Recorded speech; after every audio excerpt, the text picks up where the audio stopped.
May 7, 1945. The war in Europe had mere hours left before its official end, but in a dense forest outside the shattered German town of Berchtesgaden, the fighting still felt very real. Sergeant Michael O'Brien from Milwaukee crouched behind a fallen oak tree, his Thompson submachine gun trained on the tree line ahead. His company had been advancing through Bavaria for weeks, encountering scattered resistance from Wehrmacht units that refused to accept the inevitable. The spring morning was unseasonably cold, and a thin mist clung to the ground between the trees. O'Brien could hear his own breathing, steady and controlled, despite the adrenaline coursing through his veins. Somewhere in the forest ahead, German soldiers were hiding, and his orders were to secure the area before nightfall. What happened next would haunt and inspire him for the rest of his life. From behind a cluster of pine trees, a white cloth appeared, waving frantically on the end of a rifle barrel. O'Brien signaled to his men to hold their fire, watching carefully for any sign of a trap. The Germans had used false surrenders before, and every American soldier had learned to approach such moments with extreme caution. But as figures began emerging from the forest, O'Brien felt his stomach tighten with an emotion he hadn't expected. They weren't men, they were children. 12 boys stumbled out of the tree line with their hands raised above their heads. Their Wehrmacht uniforms hung loosely on thin frames, clearly sized for adults and hastily altered to fit smaller bodies. The oldest might have been 16. The youngest looked barely 12 years old, his face still round with the last remnants of childhood. Their eyes were wide with terror, and several were visibly shaking. One boy near the back was crying silently, tears cutting clean tracks through the dirt on his face. They moved in a tight cluster, as if proximity to each other might offer some protection against what they clearly believed was coming. Private First Class Tommy Chen, whose family had immigrated from Guangdong when he was young, lowered his rifle and turned to O'Brien with disbelief written across his face. "Sarge, they're just kids," he whispered, his voice cracking slightly. O'Brien nodded slowly, his mind racing through the implications of what he was seeing. These weren't hardened SS fanatics or experienced Wehrmacht soldiers. They were children that Nazi Germany had conscripted in its desperate final months, throwing them into a war that was already lost. The boys stood in ragged formation, their hands still raised, waiting for the execution they had been promised by their commanders. Nazi propaganda had filled their heads with stories of American brutality, of soldiers who showed no mercy to prisoners, who tortured and killed anyone who surrendered. The oldest boy, a thin teenager with hollow cheeks and blue eyes that had seen far too much, stood slightly ahead of the others. His voice was steady despite his fear as he spoke in heavily accented English, words he had clearly memorized for this moment. "We surrender. Please, the young ones. They are only children." Sergeant O'Brien slowly stood up from behind the fallen oak, keeping his weapon lowered but ready. He raised one hand in what he hoped was a calming gesture, the way he might approach a frightened animal. The 12 boys flinched at his movement, and the youngest one let out a small whimper of fear. O'Brien took 3 careful steps forward, close enough now to see the details that made this moment even more heartbreaking.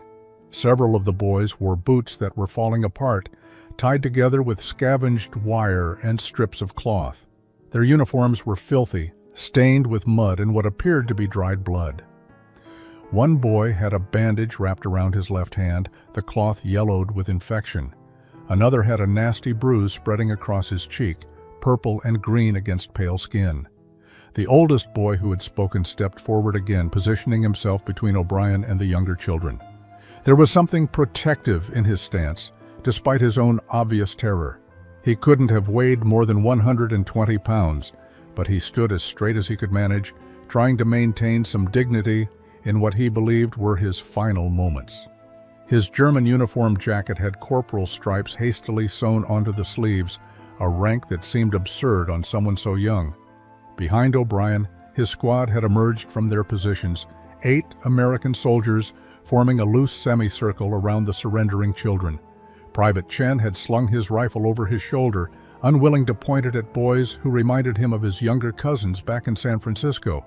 Corporal James Washington from Alabama, who had seen his share of combat since Normandy, removed his helmet and ran a hand over his close-cropped hair.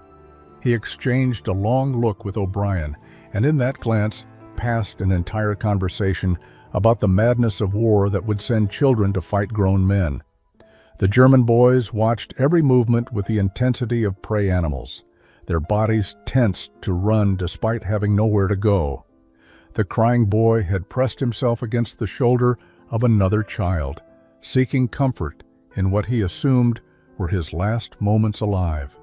His sobs were quiet but persistent, a sound that cut through the morning air more effectively than any gunfire.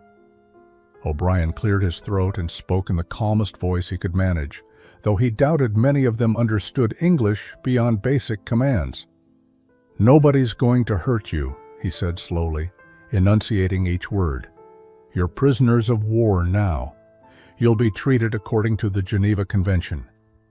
The oldest boy translated in rapid German to the others, but the fear in their eyes didn't diminish. They had been told that Americans made promises before executing prisoners, that this was how the enemy played with their victims.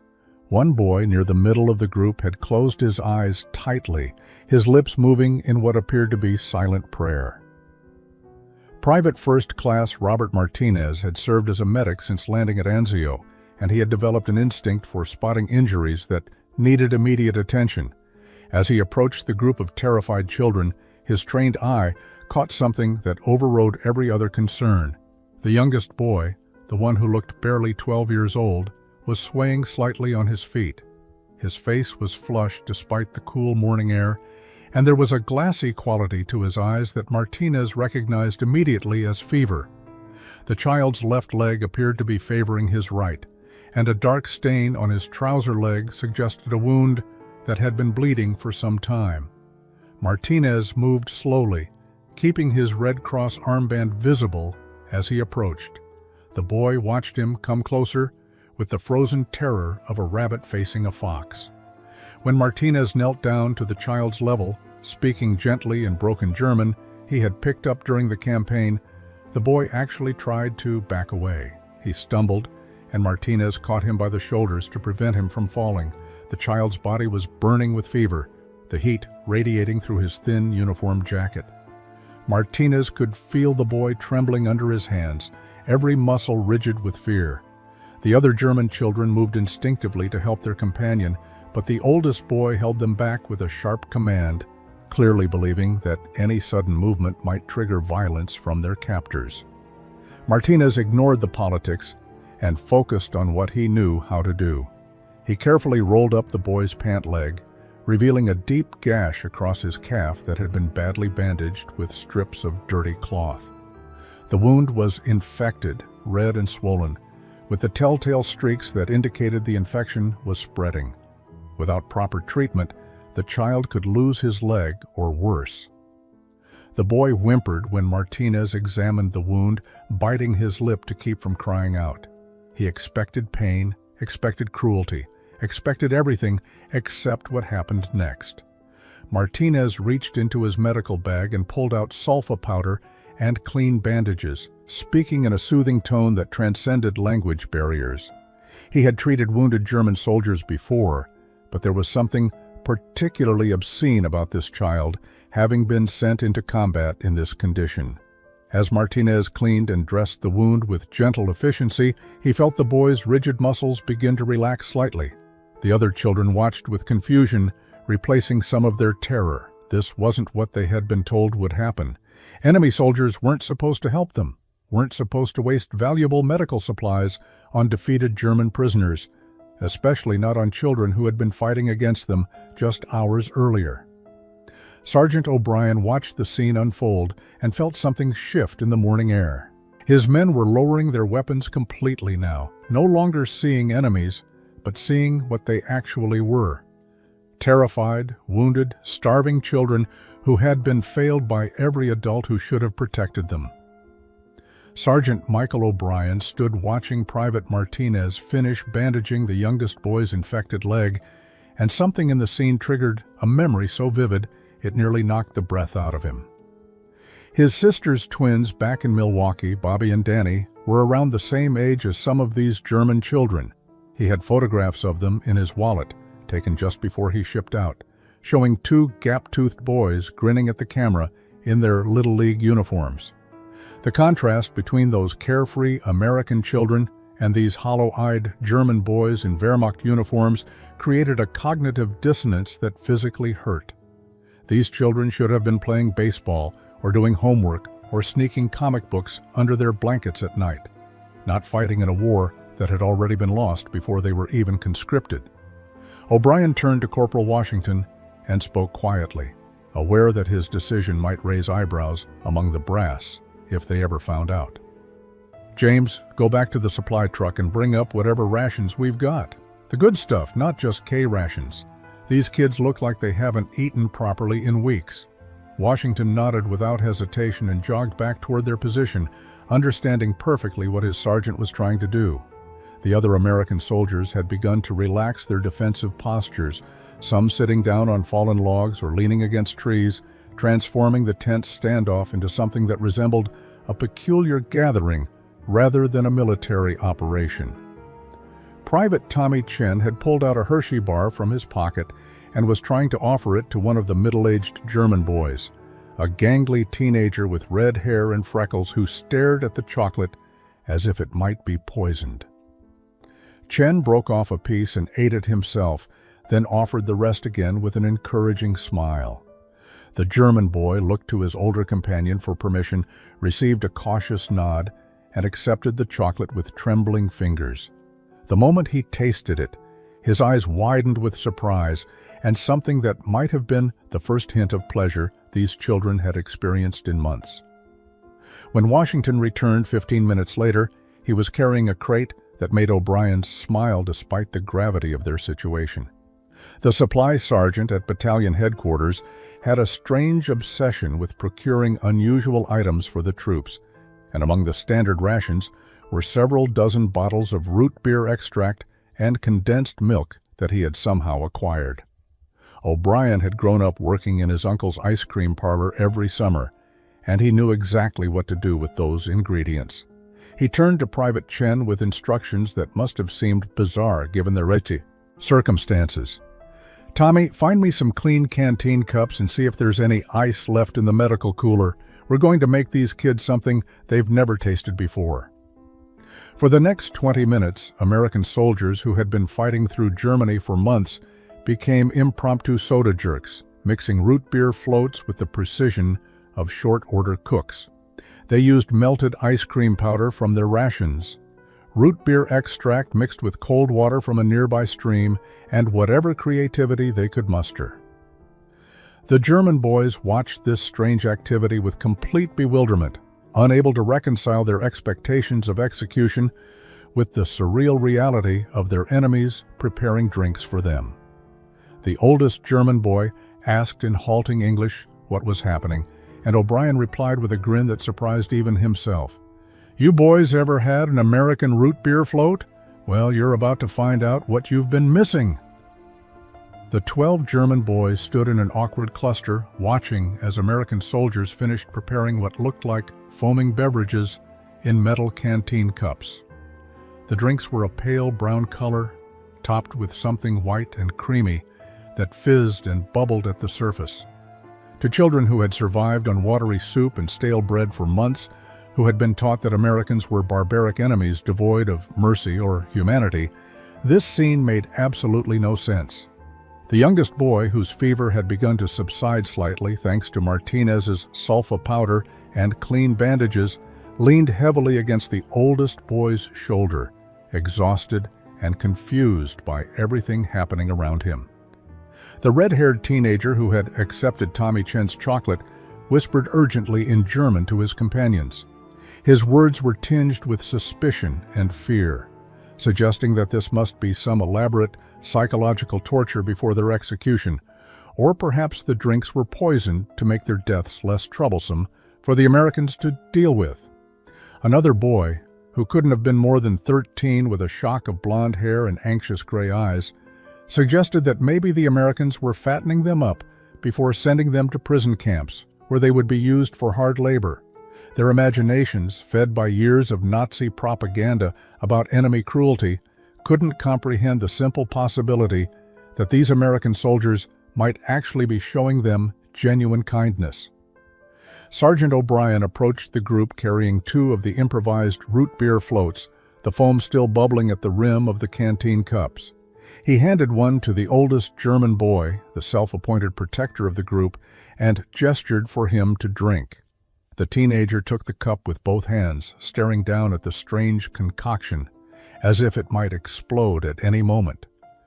He looked back at his companions, then at the American soldiers who were watching with expressions that seemed more anticipatory than threatening.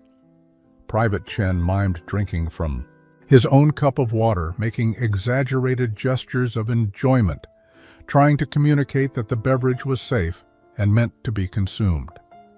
The German boys huddled closer together, engaging in rapid, whispered debate about what they should do. Their voices carried the distinctive cadence of fear mixed with desperate hunger.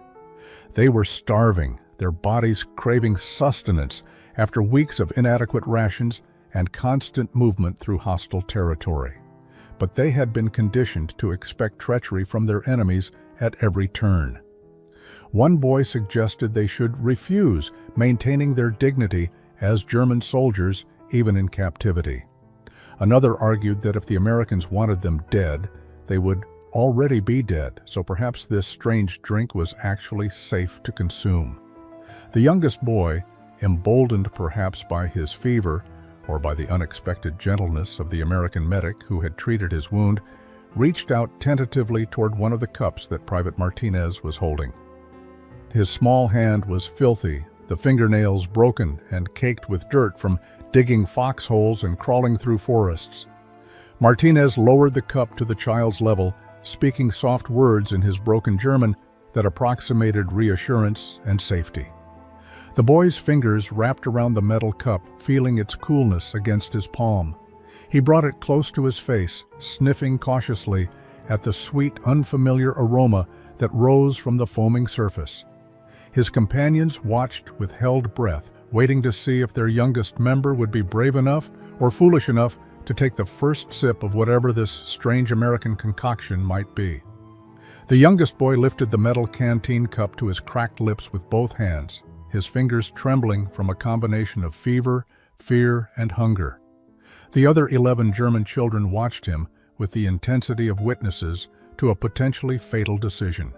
Private Martinez knelt beside the child, maintaining a gentle presence that communicated safety even as the boy's companions expected poison or trickery.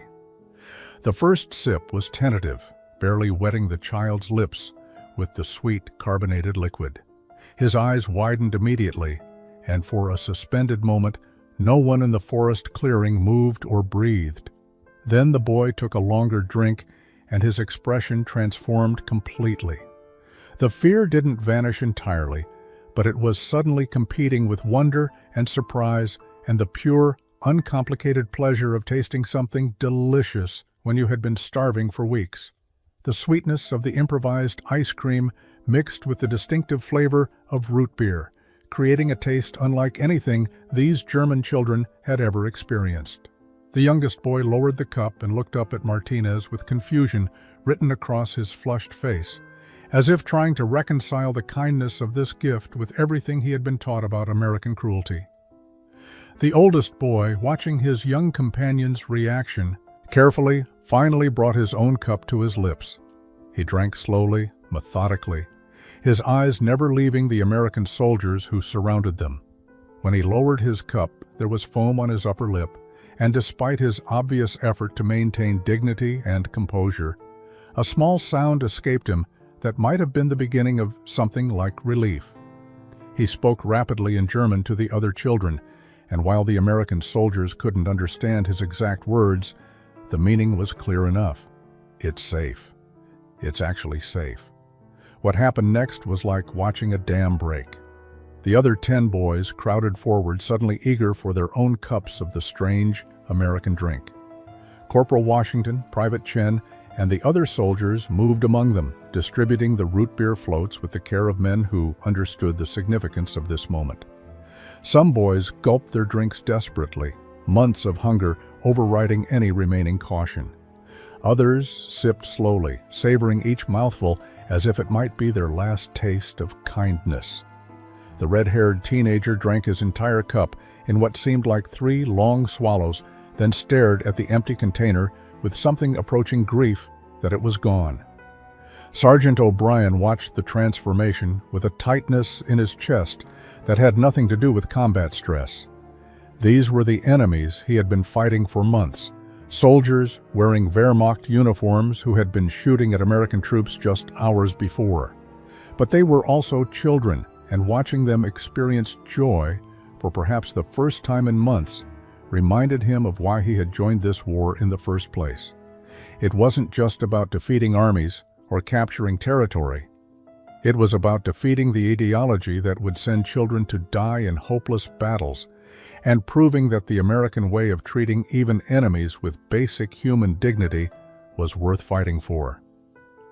As the initial shock of the root beer floats began to fade, replaced by the warm fullness of having something substantial in their stomachs, for the first time in days, the German boys began to relax in small, almost imperceptible ways. Their shoulders dropped slightly from their defensive hunches. Their eyes, while still wary, no longer held the absolute terror of imminent execution. The youngest boy had fallen asleep against Private Martinez's shoulder, his fever-warm body finally surrendering to exhaustion now that he felt safe enough to let his guard down.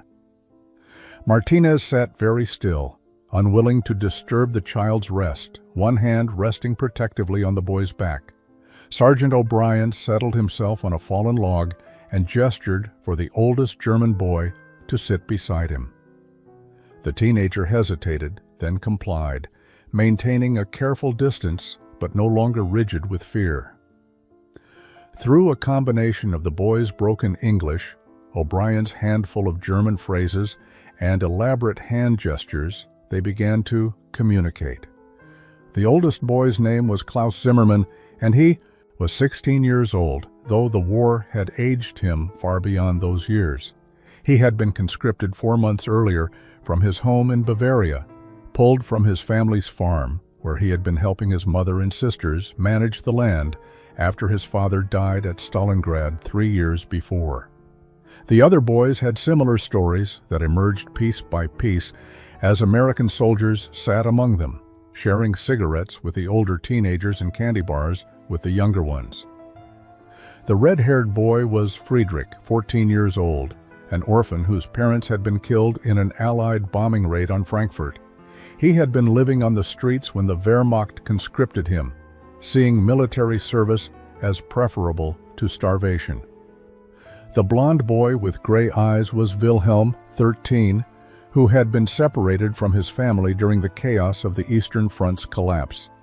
He had been trying to reach his grandmother's house in Munich when he was picked up by a retreating Wehrmacht unit and pressed into service. Each story was a small tragedy, a window into how Nazi Germany's final desperation had consumed its own children. Private Chen sat with a boy named Otto, who was 15, and had been training as an apprentice carpenter before the war found him. Corporal Washington listened to Hans, a quiet 14-year-old who had been in the Hitler Youth and believed every word of Nazi propaganda until he saw his commanding officers abandon their posts and flee, leaving the children to face advancing American forces alone. The stories painted a picture of a generation sacrificed by adults who should have protected them. What struck the American soldiers most powerfully was the absence of fanaticism in these children. They weren't dedicated Nazis willing to die for Hitler's Reich. They were scared, confused boys who had been caught up in something far larger than themselves, who had fought because they had no choice, and who had surrendered because they were too tired and hungry and frightened to do anything else. Some had been in uniform for only a few weeks. Others had survived months of retreat across Germany, watching their country crumble around them while being told that victory was still possible. While the German children dozed or talked quietly among themselves, Having been given more K rations and canteens of clean water, Sergeant O'Brien called his men together out of earshot for a conversation that needed to happen. The 8 American soldiers gathered in a tight circle, their faces reflecting a complex mixture of emotions that had been building since the moment those 12 boys emerged from the forest with their hands raised. Private Chen spoke first, his voice tight with barely controlled anger. He wasn't angry at the children, but at the system that had put them in Wehrmacht uniforms and sent them to fight grown men with real combat experience. Corporal Washington, who had landed at Normandy on D-Day +2 and had seen more combat than he cared to remember, sat with his head in his hands. He had killed German soldiers during the advance through France and into Germany. He had done so without hesitation because they were enemies trying to kill him and his brothers in arms. But looking at those 12 exhausted children had forced him to confront an uncomfortable question. How many of the German soldiers he had killed over the past 11 months had been barely older than these boys? How many had been teenagers conscripted against their will, fighting for a cause they didn't understand or believe in? Private Martinez, still sitting with the sleeping youngest boy against his shoulder, spoke quietly about the rage he felt toward the German high command and the Nazi leadership who had brought their country to this point.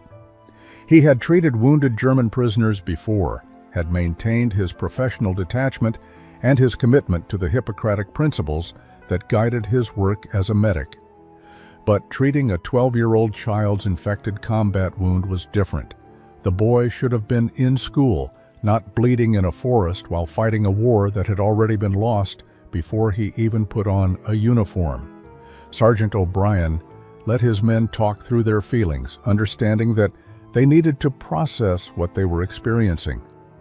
Some expressed guilt about the German soldiers they had killed, wondering now if those enemies had also been conscripted children. Others talked about their own younger siblings back home, drawing painful parallels between their baby brothers and these German boys. Private Tommy Chen's voice cracked when he admitted that the red-haired German boy, Friedrich, reminded him so much of his cousin James that it physically hurt to look at him. The cousin who was safe in San Francisco, who would never have to know what it felt like to be sent into combat at 14 years old. The conversation eventually turned to what they should do next. Protocol was clear. Enemy prisoners of war were to be disarmed, documented, and transferred to the nearest POW processing center where they would be held until repatriation procedures could be arranged. But protocol hadn't anticipated 12 child soldiers who had been shown kindness instead of the execution they expected. O'Brien made a decision that could potentially end his military career if the wrong superior officer decided to make an issue of it. They would keep the boys with their unit for now, treat them as wards rather than prisoners, and worry about the paperwork later. Over the following 3 days, something remarkable happened in that forest clearing outside Berchtesgaden. As official news of Germany's unconditional surrender spread through the region, the war that had consumed Europe for 6 years finally ended. But for Sergeant O'Brien's squad and their 12 German charges, the end of hostilities meant the beginning of something unprecedented. The American soldiers established a temporary camp in a relatively sheltered area, setting up tents and organizing a perimeter that felt more protective than restrictive. The German boys were given proper bedrolls, clean uniforms from supply stores, and 3 meals a day that represented more food than they had seen in months. The youngest boy, whose name they learned was Joseph, recovered quickly under Martinez's continued care. His infection responded to the sulfa powder and regular cleaning, and his fever broke on the 2nd day. He remained quiet and watchful, staying close to Martinez whenever possible, as if the medic represented the only source of safety in an uncertain world. Martinez found himself adopting a protective role he had never anticipated, checking Joseph's wound multiple times daily and making sure the child ate enough at every meal. The other soldiers teased him gently about becoming a mother hen, but Martinez didn't care. Klaus Zimmermann, the 16-year-old who had appointed himself leader of the German boys, began serving as an official translator and intermediary. His English improved dramatically through constant practice, and he helped bridge the cultural and linguistic gaps that still existed. He translated not just words, but intentions, helping his younger companions understand that these American soldiers genuinely meant them no harm. Klaus had begun keeping a journal, borrowed paper and pencil from Corporal Washington, and he wrote down everything that happened each day as if he needed concrete proof that this unexpected kindness was real. The American soldiers fell naturally into roles that mirrored family dynamics. Private Chen, who had 3 younger brothers back home, organized games and activities to keep the younger German boys occupied and distracted from their uncertain futures. He taught them basic English through simple songs and hand games, and in return, they taught him German phrases that made communication easier. Friedrich, the red-haired orphan, attached himself to Chen with the devotion of a puppy, following him everywhere and hanging on his every word. Corporal Washington took responsibility for the older boys, engaging them in conversations about what they wanted to do after the war. He talked about his plans to attend college on the GI Bill, about building a life beyond military service, about the possibilities that peace would bring.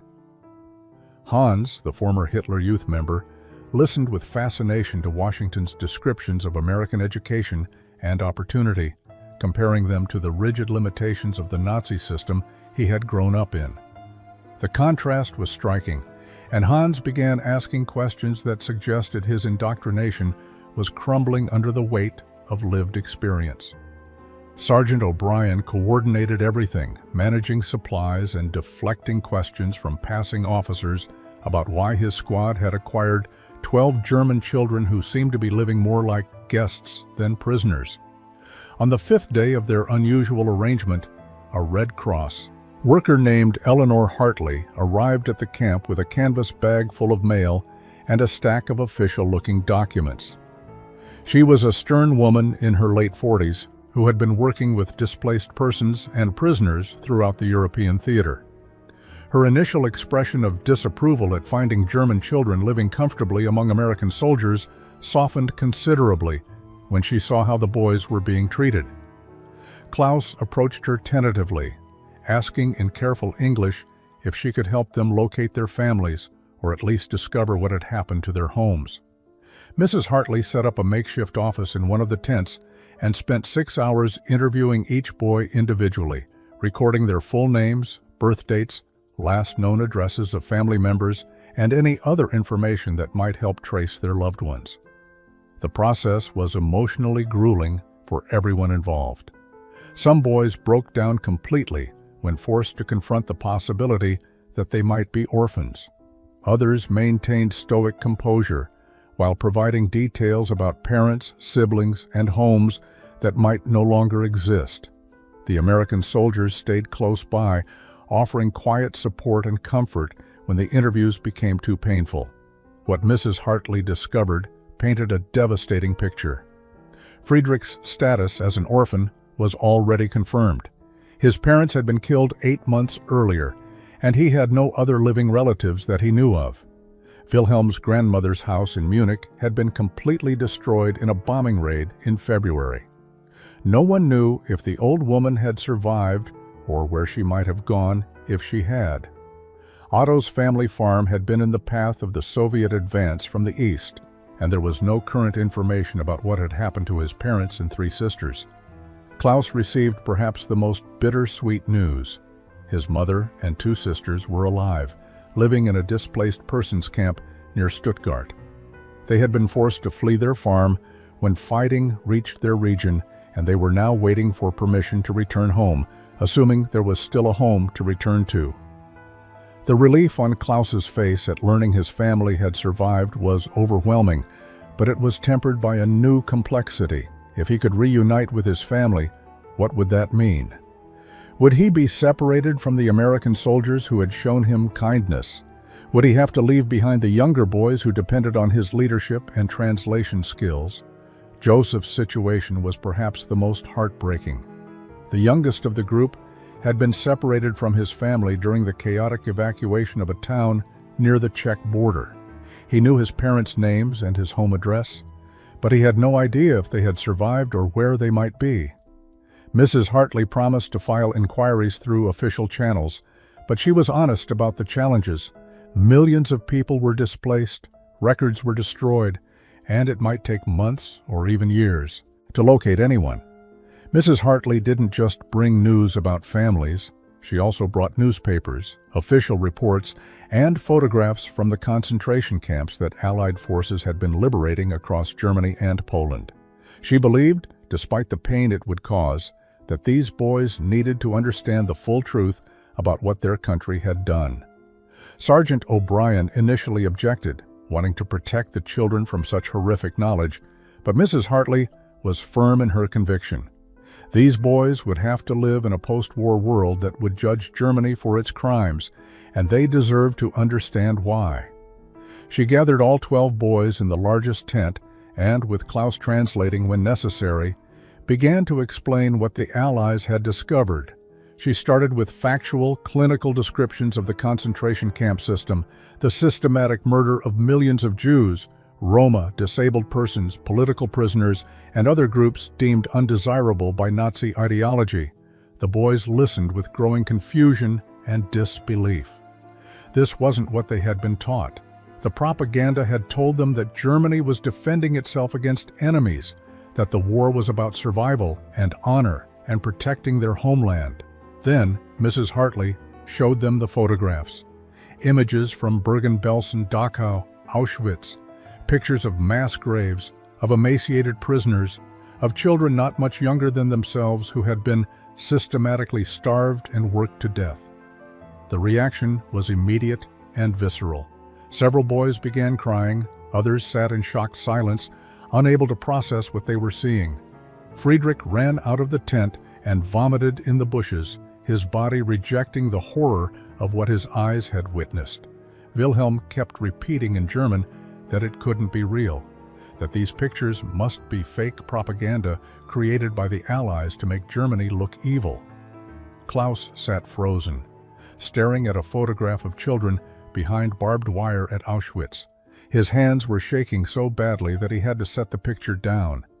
He looked up at Mrs. Hartley with tears streaming down his face and asked in a broken voice if ordinary Germans really didn't know this was happening. She explained gently that many Germans claimed ignorance, that the camps were hidden from most of the population, but that there had been signs that people chose not to see. The disappearance of Jewish neighbors, the rumors that circulated, the smoke from crematoriums that people pretended not to smell. Hans, the former Hitler Youth member, seemed to age 10 years in that single afternoon. Everything he had been taught, every belief he had held about the righteousness of Germany's cause crumbled into dust. He had genuinely believed he was serving a noble purpose, defending his homeland against enemies who wanted to destroy German culture. Now he understood that he had been indoctrinated into supporting a regime responsible for industrial-scale murder. The revelation about the concentration camps created a profound shift in the German boys that manifested over the following week. The initial shock gave way to a deeper, more complicated grief that combined shame, anger, confusion, and a desperate need to somehow make amends for crimes they hadn't personally committed but felt connected to nonetheless. The American soldiers watched this transformation with a mixture of sympathy and uncertainty, unsure how to help children process such overwhelming moral complexity. Private Martinez found Joseph crying quietly one night, and when he asked what was wrong, the 12-year-old whispered that he was sorry for what Germany had done, even though he hadn't known about it. In response to their guilt and confusion, the boys began throwing themselves into helping around the camp with an intensity that went beyond simple cooperation. They weren't just following orders or trying to stay busy. They were searching for redemption through action, for some way to prove that they could be better than the system that had failed them so catastrophically. Klaus organized the younger boys into work details, approaching Sergeant O'Brien each morning to ask what tasks needed completing. They cleaned equipment, organized supplies, helped with cooking, and volunteered for any job that would make them useful rather than simply dependent on American charity. Friedrich discovered an aptitude for mechanical work when he helped Private Chen repair a Jeep that had broken down. His careful attention to detail and natural curiosity about how things functioned made him an asset in maintaining the squad's vehicles and equipment. Chen began teaching him more advanced mechanical skills, and Friedrich absorbed the knowledge with the eagerness of someone discovering a purpose beyond mere survival. He talked about wanting to become an engineer someday, to build things instead of destroying them, to create something positive that might balance out the destruction his country had caused. Wilhelm found his niche working alongside Corporal Washington in organizing the camp's supply system. His orderly mind and methodical approach to categorizing materials impressed Washington, who had been struggling to maintain proper inventory records. Together, they developed a system that tracked everything from ammunition to medical supplies, and Wilhelm's careful handwriting filled logbooks with precise notations. The work gave him structure and purpose, replacing the rigid discipline of military service with something that felt productive rather than destructive. Otto, the former carpenter's apprentice, began repairing and improving the physical infrastructure of the camp. He crafted better tent stakes from scavenged wood, built shelves for equipment storage, and even constructed a simple table and benches for meals. His hands, which had held weapons just weeks earlier, now created useful objects with a skill that spoke to his pre-war training. Sergeant O'Brien watched Otto work one afternoon and commented that the world would need builders in peacetime, that skills like his would be essential in reconstructing Europe from the rubble. The transformation wasn't just practical. The boys began engaging in conversations that revealed deeper moral reasoning developing beneath their young exteriors. Hans started asking questions about democracy, about how American government worked, about the principles that separated American society from Nazi ideology. As summer approached and the temporary nature of their situation became increasingly apparent, the question that everyone had been avoiding finally demanded attention. What would happen to these 12 German boys when the war's administrative machinery caught up with them? Sergeant O'Brien had managed to delay official processing through a combination of bureaucratic maneuvering and the general chaos of the immediate post-war period, but he knew his luck couldn't last forever. Orders would eventually come requiring him to transfer the boys to a proper prisoner of war camp or displaced persons facility where they would be processed for repatriation to Germany. The prospect of separation created anxiety throughout the makeshift family they had become. Joseph had nightmares about being sent back to Germany alone, about searching through rubble for parents who might be dead. He woke up crying several times, and Martinez would sit with him until dawn, speaking softly about possibilities and hope, while privately wondering how any of these children would survive being thrust back into a destroyed country with no support system. The youngest boy had become so attached to the American medic that he followed him everywhere, as if proximity might somehow prevent the inevitable separation. Klaus faced perhaps the most complicated decision. He knew his mother and sisters were alive and waiting in a displaced persons camp. Family loyalty demanded that he return to them, to help them rebuild whatever life might be possible in post-war Germany. But he had also become essential to the younger boys who depended on his leadership and translation abilities. More than that, he had discovered possibilities in his interactions with the Americans that Germany had never offered him: education, opportunity, the chance to become something beyond what the Nazi system had prescribed for him based on his social class and background. One evening, Klaus approached Sergeant O'Brien with a question that had been haunting him for weeks. Speaking in the fluent English he had developed, he asked if it would be possible for some of them to stay in America instead of returning to Germany. The question hung in the air between them, heavy with implications. O'Brien explained honestly that he didn't know. The legal framework for such a thing was unclear. These boys were technically enemy prisoners of war, and international agreements required their repatriation. But they were also children, and surely there must be some provision for orphans or displaced minors who had no homes to return to. The conversation sparked intense discussions among all 12 boys. Friedrich, who had no family waiting for him in Germany, desperately wanted the possibility of staying. Wilhelm, whose grandmother was missing and possibly dead, felt torn between the obligation to search for her and the fear of returning to a country where he would be completely alone if he couldn't find her. Otto worried about his family in the Soviet-occupied zone, wondering if searching for them might be more dangerous than staying where he was safe. Hans struggled with guilt about wanting to abandon Germany when his country needed rebuilding, versus his growing conviction that America represented values he wanted to embrace. The younger boys looked to Klaus for guidance, but he had no answers to give them. The resolution to their dilemma came from an unexpected source. Mrs. Eleanor Hartley, the Red Cross worker who had helped trace their families, returned to the camp 6 weeks after her initial visit with news that would change everything. She had been corresponding with officials in Washington and Geneva, arguing that these 12 boys represented a unique case that demanded creative solutions. They weren't hardened Nazi soldiers requiring denazification. They were children who had been conscripted against their will, who had demonstrated genuine remorse and transformation, and who faced uncertain and potentially dangerous futures if simply returned to a devastated Germany.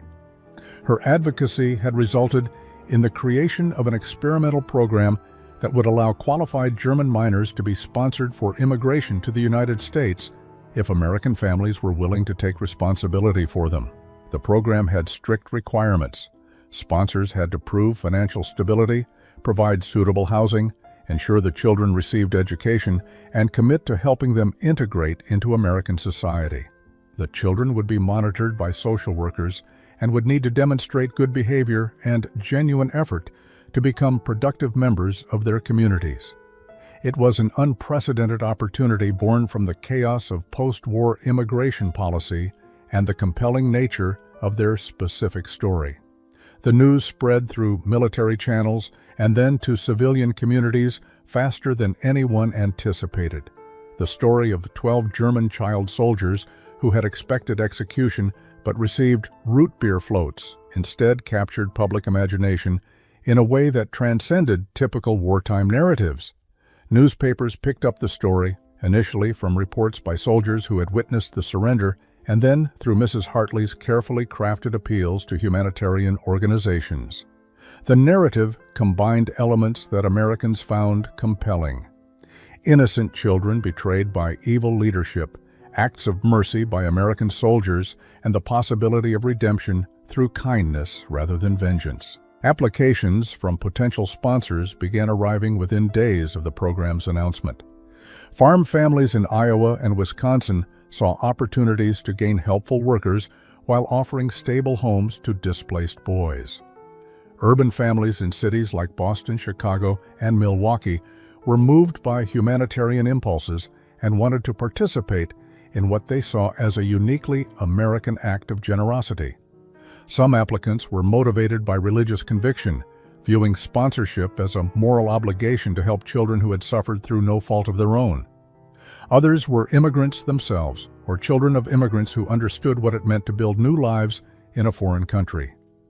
Sergeant O'Brien's own family in Milwaukee submitted an application to sponsor Friedrich, the red-haired orphan who had reminded Private Chen so much of his cousin. O'Brien's sister, mother to those twins whose photographs he carried, Omaisari, had been reading her brother's letters about the German boys and felt compelled to act. Private Martinez inquired about sponsoring Joseph, having formed a bond with the youngest boy that transcended the circumstances of their meeting. The arrival of sponsorship applications forced each boy to make the most significant decision of his young life. Mrs. Hartley spread the papers across the camp's makeshift table, and Klaus helped translate the details for those whose English was still developing. The applications represented real families offering real homes, But accepting them meant choosing to leave Germany permanently, to abandon any hope of reuniting with family members who might still be alive, and to embrace an uncertain future in a country that had been their enemy just months earlier. The weight of such a choice was almost unbearable for children who should have been worrying about schoolwork and friendships rather than making life-altering decisions about nationality and identity. Klaus faced the most agonizing choice. His mother and sisters were alive, confirmed to be living in the displaced persons camp near Stuttgart. They were waiting for him, expecting him to return and help rebuild their lives from the devastation. He had written letters to them, carefully worded descriptions of his capture and treatment that tried to explain why he wasn't rushing back to them immediately. His mother's responses were loving but confused, unable to understand why her son would consider staying with the Americans instead of coming home where he belonged. The guilt Klaus felt was crushing, a physical weight that made breathing difficult when he thought about disappointing his family. But Klaus had also discovered something in his weeks with the Americans that he had never experienced in Germany: the possibility of education beyond what his social class would have allowed, conversations about ideas rather than just orders and propaganda, and a future that wasn't predetermined by his father's occupation or his family's status.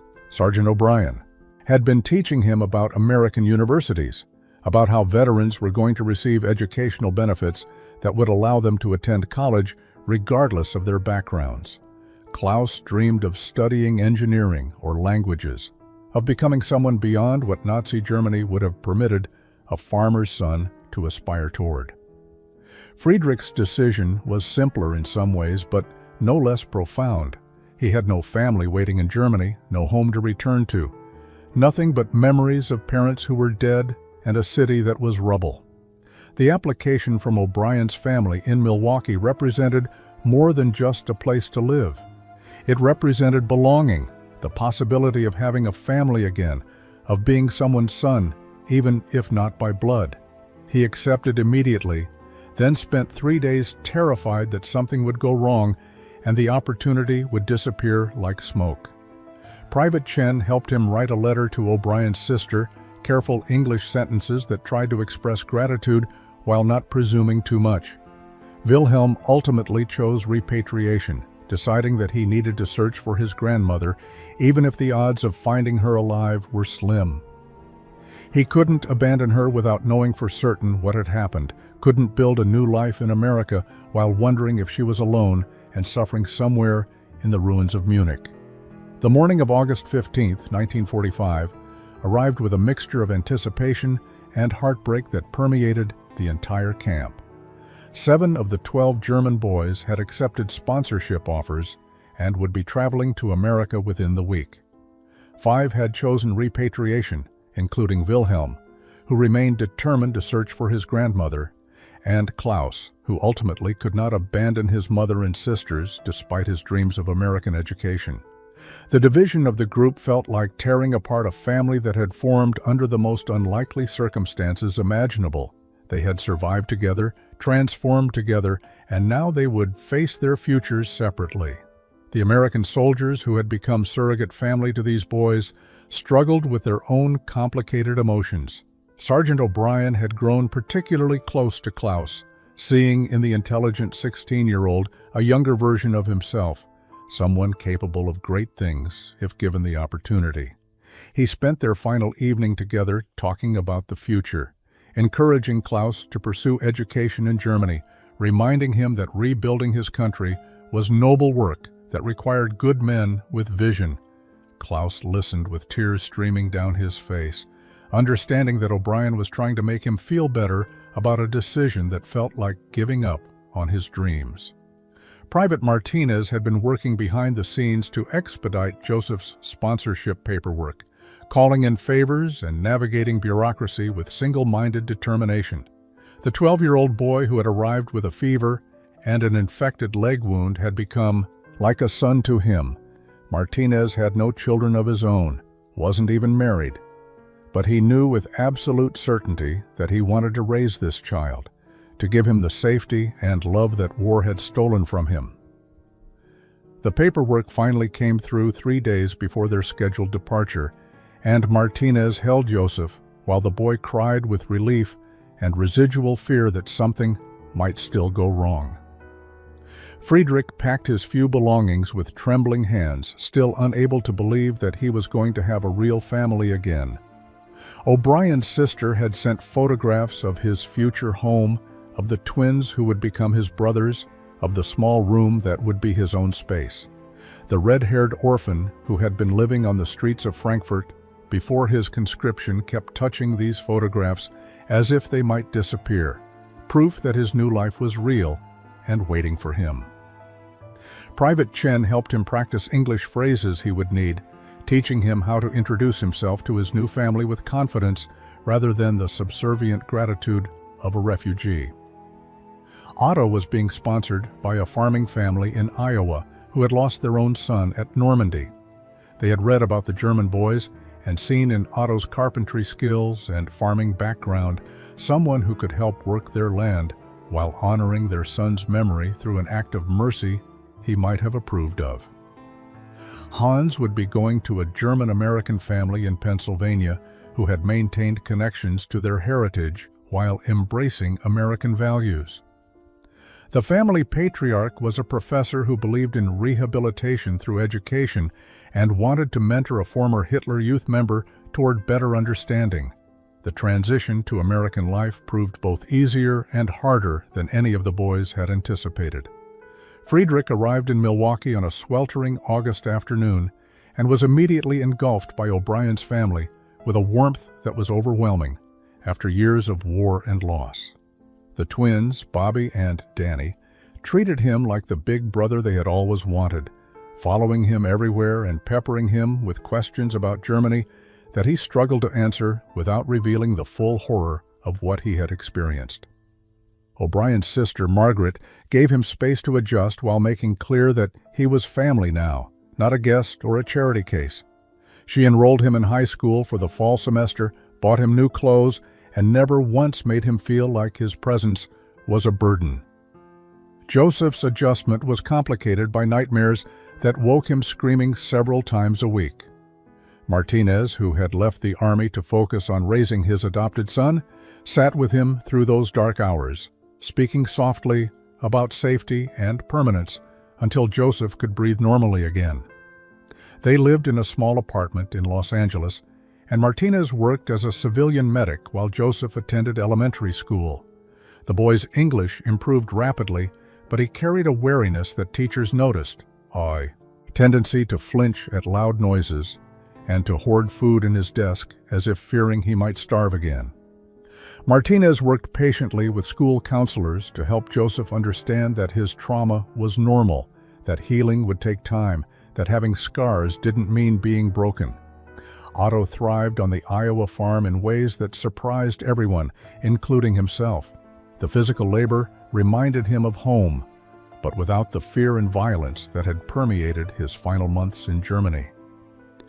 The family who sponsored him, the Hendersons, treated him with firm kindness, expecting hard work but offering genuine affection in return. Their lost son's bedroom became his space, filled with another boy's trophies and books, and Otto spent the first month feeling like an intruder. But gradually, as Mr. Henderson taught him about American farming techniques, and Mrs. Henderson insisted he call her by her first name, Sarah, he began to feel like he belonged there. He wrote letters to Klaus describing his new life with a mixture of guilt and gratitude.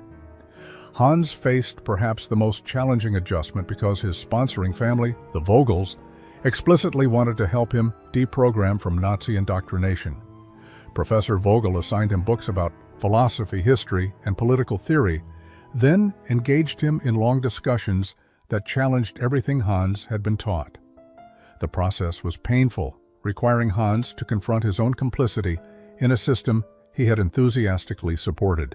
But Professor Vogel was patient and never cruel, helping Hans understand that being indoctrinated as a child didn't make him evil, but that he had a moral obligation to think critically about ideology for the rest of his life.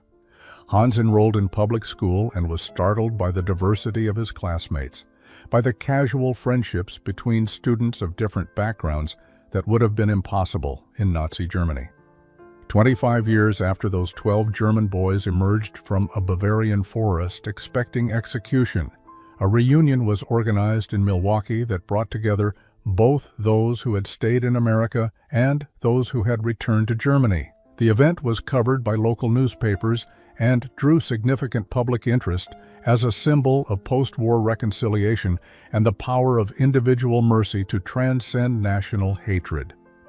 Friedrich, now a mechanical engineer with his own firm, had coordinated the gathering with help from Klaus, who had become a translator for the West German government and was visiting the United States on official business. The years had transformed these former child soldiers into accomplished men, but the bonds formed during those crucial weeks in 1945 remained powerful.